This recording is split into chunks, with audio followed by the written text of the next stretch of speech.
Hare Krishna, Krishna Krishna, Hare Hare, Hare Ram, Ram Ram, Hare Hare. Hare Krishna. Welcome to our daily Nityam Bhagavata Sevaya, Srimad Bhagavatam class. So we'll continue Srimad Bhagavatam, fourth canto, chapter 9. Dhruva Maharaj returns home. So before reciting the slok, we'll recite Mangalacharan. Om Namo Bhagavate Vasudevaya. Om Namo Bhagavate Vasudevaya. Om Namo Bhagavate Vasudevaya.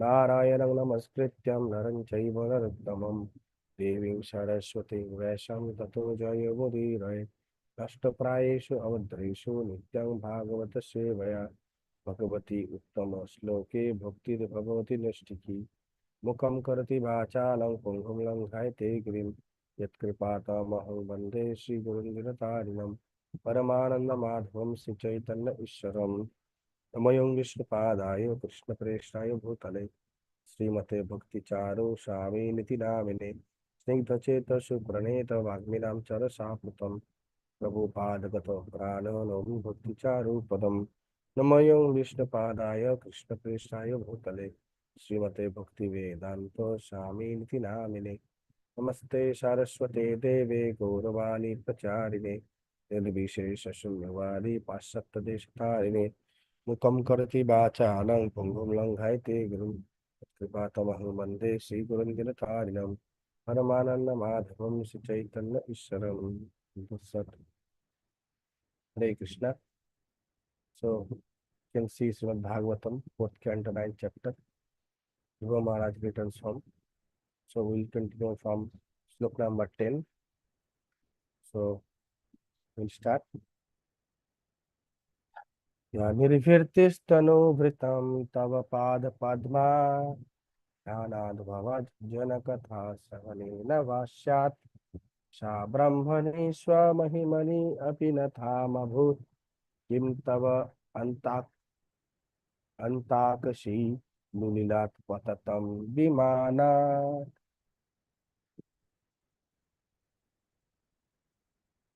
Translation: My Lord, transcendental bliss derived from meditating upon your lotus feet or hearing about your glories from pure devotees is so unlimited that it is far beyond the stage of Brahmananda, wherein one thinks himself merged in the impersonal Brahman as one with the Supreme.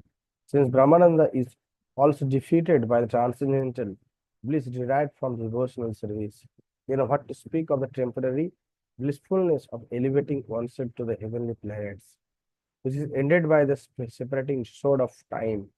Although one may be elevated to the heavenly planets, it falls down in due course of time. Purport. Srila Prabhupada describes his purport. The transcendental bliss derived from devotional service, preliminary from Sravanam, Kirtanam, hearing and chanting, cannot be compared to the happiness derived by karmis by elevating themselves to the heavenly planets or by jnanis or yogis who enjoy oneness with the supreme impersonal Brahman. Yogis generally meditate upon the transcendental form of Vishnu, but devotees not only meditate upon him, but actually engage in the direct service of the Lord. In the previous verse, we find the phrase Bhavapaya, which refers to birth and death. The Lord can give relief from the chain of birth and death. It is a misunderstanding to think, as do the monists, that when one gets relief from the process of birth and death, he merges into the Supreme Brahman. Here it is clearly said that the transcendental bliss derived from Savanam Kirtanam by pure devotees cannot be compared to Brahmananda or the impersonal conception of transcendental bliss derived by merging into the Absolute.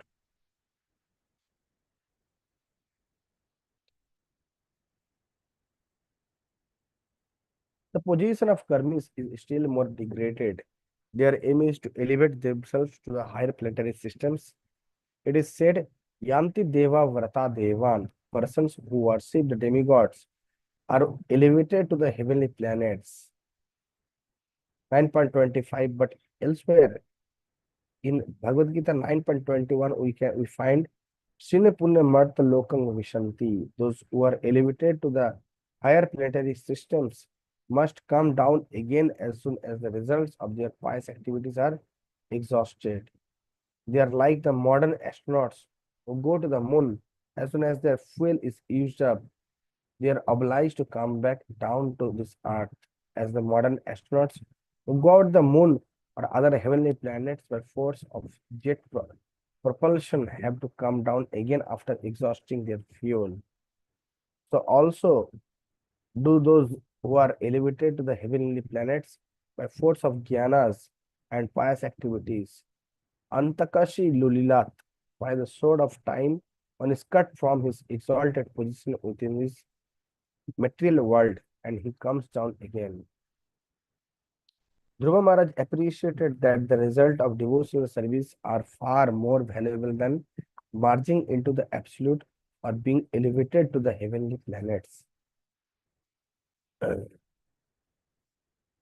words Patatam Vimanat are very significant. Vimana means airplane. Those who are elevated to the heavenly planets are like airplanes which drop when they run out of fuel. Text 11.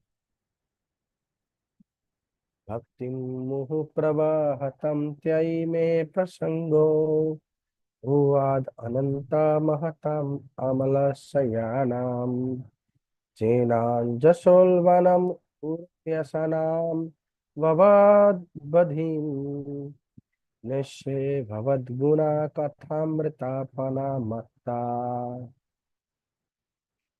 Translation. Dhruva Maharaj continued, O unlimited Lord, kindly bless me so that I may associate with great devotees, engage in your transcendental loving service constantly.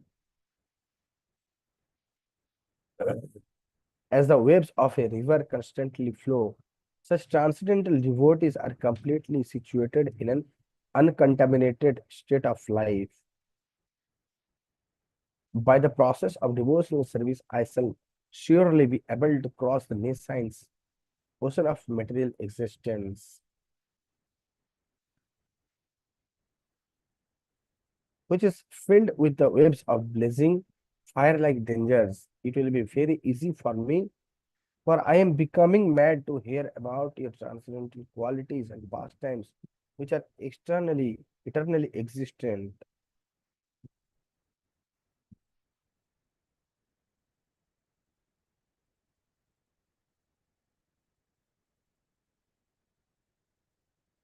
But the significant point in Dhruva Maharaj's statement is that he wanted the association of pure devotees. Transcendental devotional service cannot be complete and cannot be realizable without the association of devotees. We have therefore established the International Society for Krishna Consciousness. Anyone who is trying to be aloof from this Krishna Consciousness Society and yet engage in Krishna consciousness is living in a great hallucination, for this is not possible. From this statement by Dhruva Maharaj, it is clear that unless one is associated with devotees, his devotional service does not mature.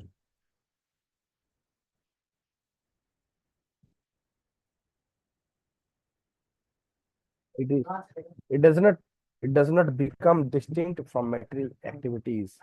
The Lord says, Sat Satam prasanga mama virya samvido bhavanti hit karna rasayana. 3.25.25 Bhagavatam. Only in the association of pure devotees can the words of Lord Krishna be fully potent and relatable to the heart and ear. Dhruva Maharaj explicitly wanted the association of devotees. The association in devotional activities is just like the waves of an incessantly flowing river. In our Krishna consciousness society, we have full engagement 24 hours a day. Every moment of our time is always visibly engaged in the service of the Lord. This is called the incessant flow of devotional service. A Mayavadi philosopher, the question is, you may be very happy in the association of devotees, but what is your plan for crossing the ocean of material existence? Dhruva Maharaj's answer is that it is not very difficult. He clearly says that this ocean can be crossed very easily if one simply becomes mad to hear the glories of the Lord. Bhagavad Guna Katha. For anyone who persistently engages in hearing the topics of the Lord from Srimad Bhagavata, Bhagavad Gita, Srimad Bhagavatam, and Chaitanya Charitamrita, and who is actually addicted to this process, just as one becomes addicted to intoxicants, it is very easy to cross the nescience of material existence. The ocean of material nescience is compared to a blazing fire, but to a devotee, this blazing fire is insignificant because he is completely absorbed in devotional service. Although the material world is blazing fire, to a devotee it appears full of pleasure. Vishwam Purna Sukhayate. The purport of this statement by Dhruva Maharaj is that devotional service in the association of the devotees is the cause of the development of further devotional service.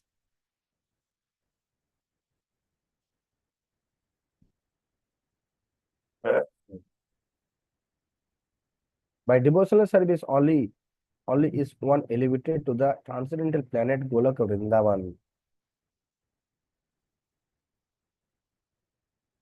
And there is only devotional service. For the activities of devotional service, both in this world and in the spiritual world, are one and same. Devotional service does not change. The example of a mango can be given here. If one gets an unripe mango, it is still a mango, and when it is ripe, it remains the same mango, but it has become more tasteful and relishable. Similarly, there is devotional service performed according to the direction of the spiritual master and the injunctions and regulative principles of Shastra, and there is devotional service in the spiritual world rendered directly in associations with the Supreme Personality of Godhead, but they are both the same. There is no change. The difference is that the one stage is unripe and the other is ripe and more relishable. It is possible to mature in devotional service only in the association of devotees.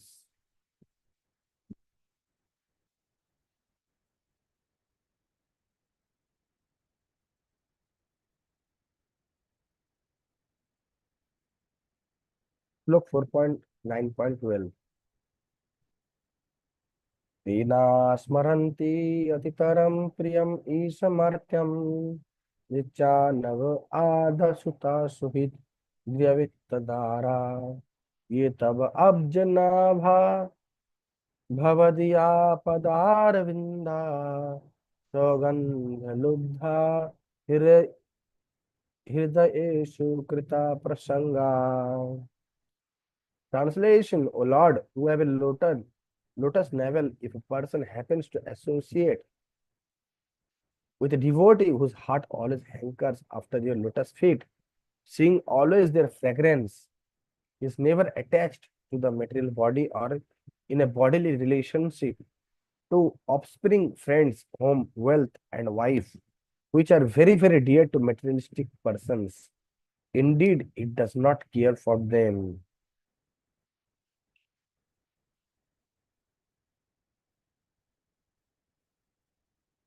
But a special advantage in devotional service is that devotees not only enjoy the transcendental pastime of the Lord by hearing and chanting and glorifying them, but also are not very much attached to their bodies, unlike the yogis who are too attached to the body and think that by performing bodily gymnastic exercises, they will advance in spiritual consciousness. Yogis are generally not very much interested in devotional service. They want to regulate the breathing process. This is simply a bodily concern. Dhruva Maharaj plainly says that a devotee has no more bodily interest. He knows that he is not the body. Therefore, from the very beginning, without wasting time in bodily exercises, a devotee searches out a pure devotee and simply by his association becomes more advanced in spiritual consciousness than any yogi. Because the devotee knows that he is not the body, he is never affected by bodily happiness or distress. He is not interested in bodily relationships with wife, children, home, bank balance, etc., or in the distress and happiness which come from these things.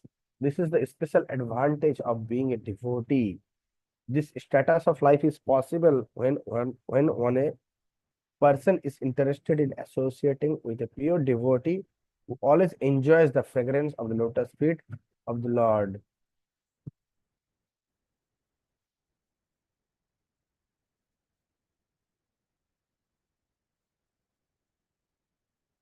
Look 13.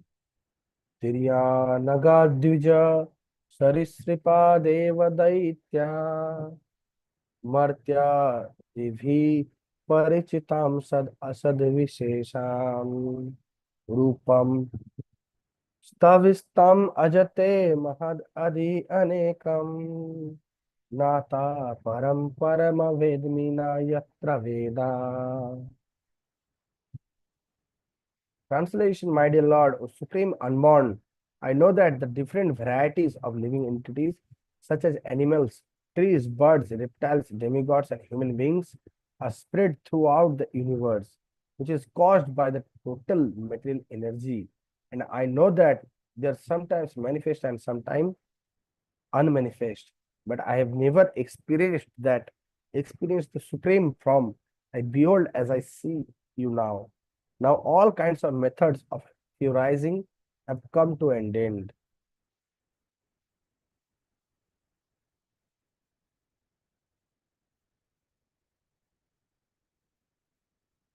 Purport.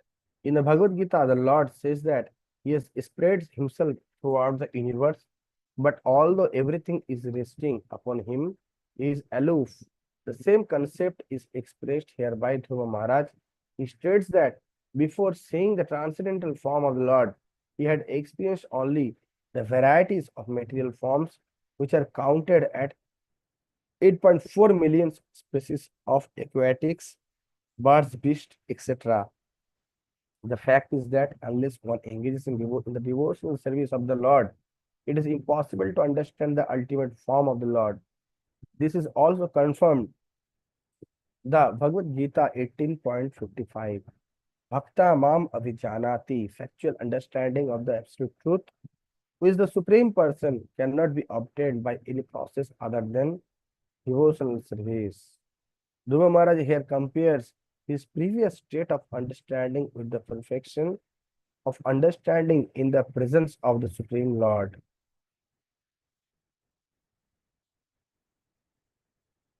The position of a living entity is to render service.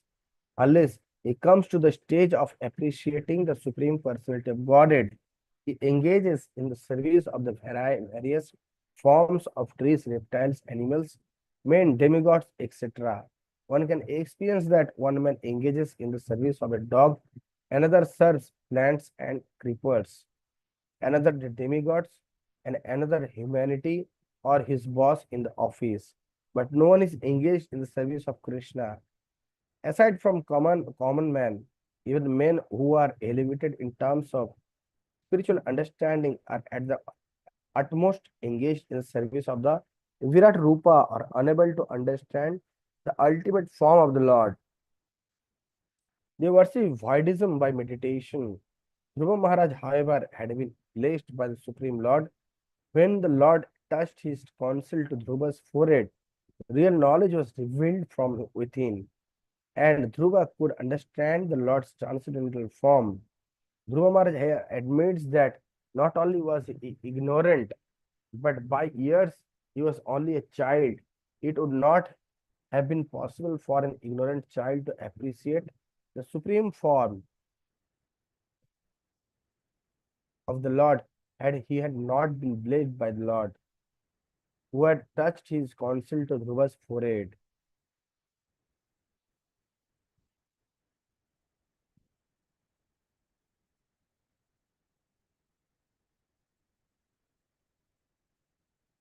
Look, 14.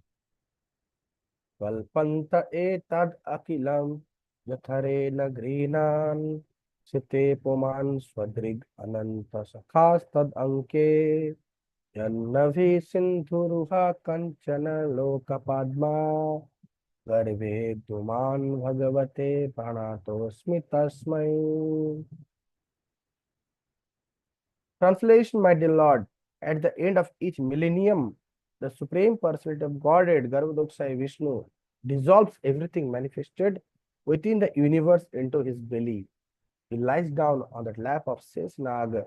From his navel sprouts a golden lotus flower on his stem, and on that lotus Lord Brahma is created. I can understand that you are the same Supreme Godhead. I therefore offer my respectful obeisances unto you.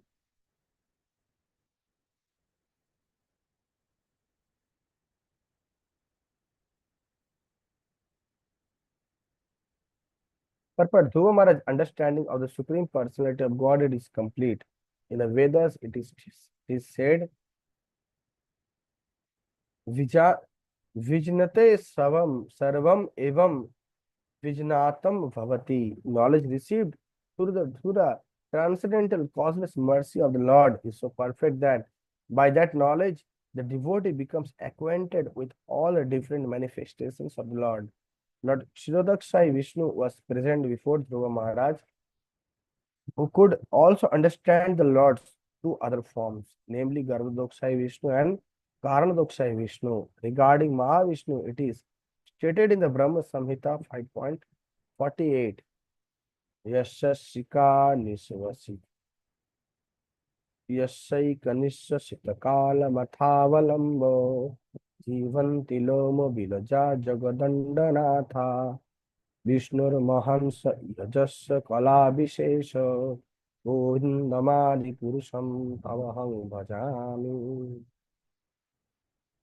At the end of each and every millennium, when all the material worlds are dissolved, everything enters the body of Garbhodakshay Vishnu, who is lying on the lap of Sheshnag, another form of the Lord.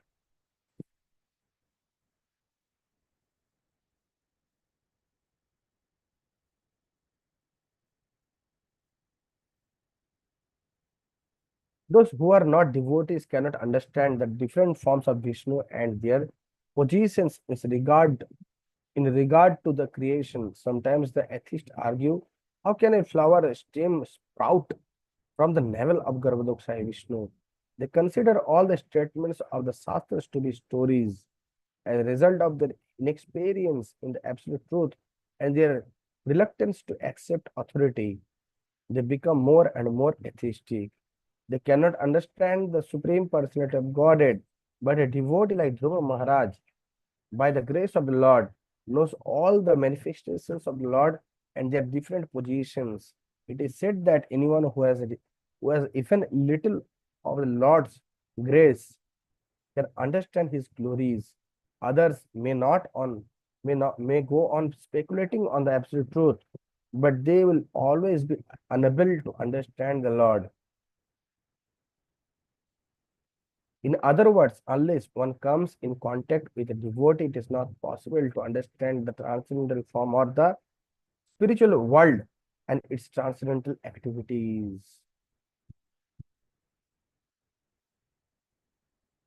Look 15.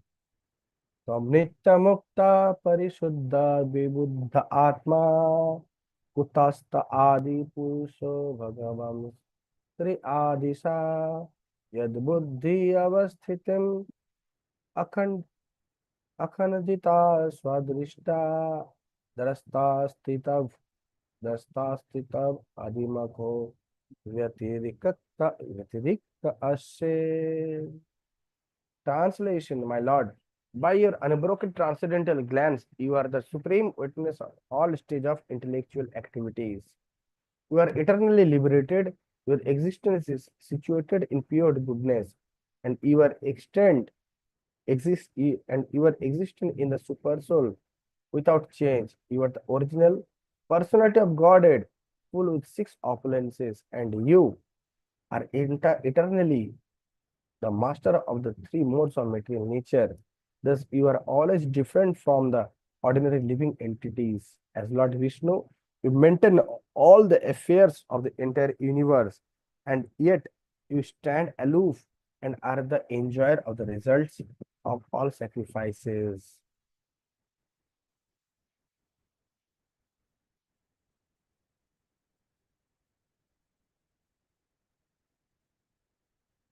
Purport. An atheistic argument against the supremacy of the Supreme Personality of God states that if God, the Supreme Person, appears and disappears and sleeps and awakens, then what is the difference between God and the living entity?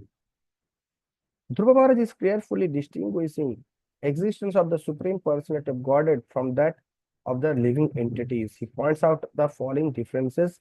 The Lord is eternally liberated whenever he appears, even within this material world, is never entangled by the three modes of material nature, is therefore known as three Adhisha, the master of the three modes of material nature. In Bhagavad Gita 7.14, it is said, Daivi Hesha Gunamai Mama Maya Duratvaya. The living entities are all entangled in the three modes of material nature.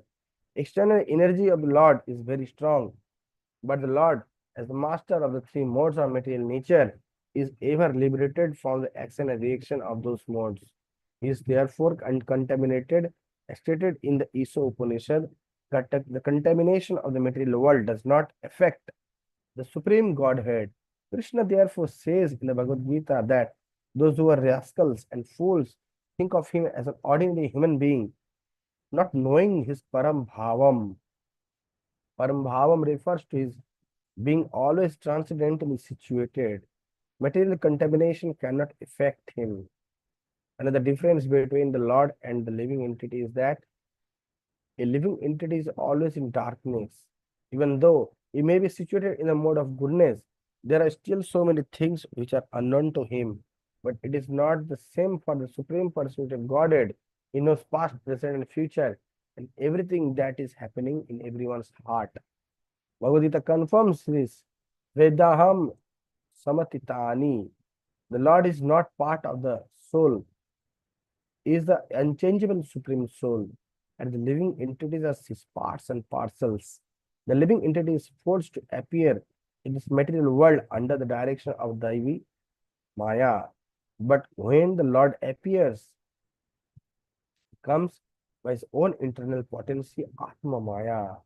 Besides that, a living entity is within the time of past, present, and future. His life has a beginning, a birth, and in the conditioned state of life ends with death. But the Lord is Adi Purusha, the original person. In the Brahma Samhita, Lord Brahma offers respect to the Adi Purusha, Govinda, the original person who has no beginning, whereas the creation of this material world has a beginning. The Vedanta says, Janmadi Asya Yata, everything is born from the Supreme, but the Supreme has no birth. He has all the six opulences in full and beyond comparison. He is the master of material nature. His intelligence is not broken under any circumstances, and he stands aloof, although he is the maintainer of the whole creation. As stated in the Vedas, Kata Upanishad 2.2.13, Nitya Nityanam Chetanas Chetananam. The Lord is the supreme maintainer. Living entities are meant to serve him by offering sacrifices, for he is the rightful enjoyer of the results of all sacrifices. Therefore, everyone should engage himself in the devotional service of the Lord with his life, his riches, his intelligence, and his words.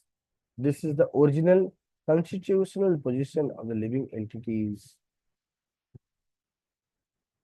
One should never compare the slipping of an ordinary living entity to the slipping of a supreme personality of God in the casual ocean, causal ocean. There is no stage at which the living entity can compare to the supreme person. The Mayavadi philosophers, being unable to adjust to all this, come to the conclusion of impersonalism or voidism.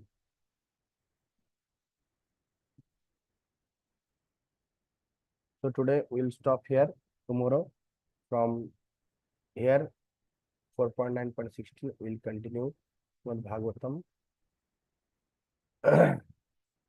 Hare Krishna, Krishna Krishna, Hare Hare, Hare Ram, Ram Hare Hare. Jagat Guru Shri Prabhupada की जय, पावन श्री गुरु महाराज की जय, अनंत कोटि वैष्णव भक्तवर्ग की जय, जय निताय गौर